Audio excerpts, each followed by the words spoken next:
Hello दोस्तों, group D के science के टॉप 5 क्वेश्चन में आपका फिर से एक बार स्वागत है। तो आज चलिए देखते हैं। आज का पहला प्रश्न है कि उद्योग में शक्ति की इकाई क्या है, बताइए।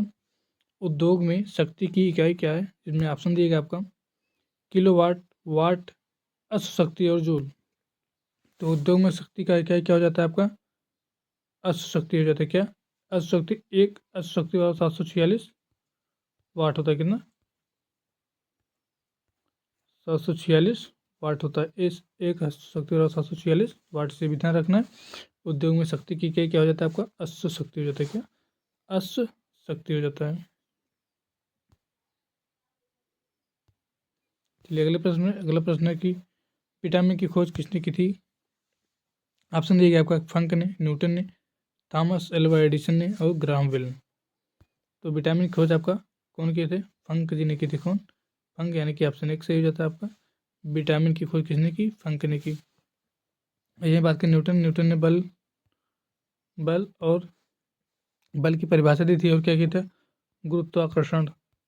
गुरुत्वाकर्षण का खोज किया था, कैसे सेब नीचे गिरा था उनके मूड पे। तो उसके बाद ग्राहम बेल की बात करें, ग्राहम बेल किसका खोज किए थे, फ़ोन की खोज किए थे। उसके बाद थॉमस अल्वा एडिसन किसकी खोज किए थे, बल्ब का। किसका, बल्ब का। चलते फिर अगले प्रश्न पे। अगला प्रश्न है आपका, पक्षियों के अध्ययन को क्या कहा जाता है। तो ऑप्शन दिए गए आपका ऑर्निथोलॉजी, हर्पेटोलॉजी, माइकोलॉजी और जीवाश्म विज्ञान। तो पक्षियों के अध्ययन को क्या कहा जाता है, ऑर्निथोलॉजी, यानी कि ऑप्शन 1 सही हो जाता है। फिर आपका ऑर्निथोलॉजी में आपका पक्षियों का अध्ययन किया जाता है। अगर बात करें माइकोलॉजी में कवकों का अध्ययन किया जाता है। उसके बाद जीवाश्म विज्ञान में जीवाश्मों का अध्ययन किया जाता है। फिर चलते हैं अगले प्रश्न। अगला प्रश्न है कि एक मादा युग्मक में क्रोमोसोम की संख्या कितनी होती है। एक मादा युग्मक में क्रोमोसोम की संख्या कितनी होती है। अगर कुल क्रोमोसोम की संख्या की बात करें तो 46, कितने, 46 जोड़े होते हैं। लेकिन यहाँ एक मादा युग्मक में क्रोमोसोम की संख्या कितनी होती है, तो 23, कितने, 23 होते हैं जोड़े। यहाँ पर गलत ऑप्शन लिखे गए, इसको काट दीजिएगा। 23 होते हैं। अगर कुल क्रोमोसोम की संख्या की बात करें तो कुल 46 होते हैं।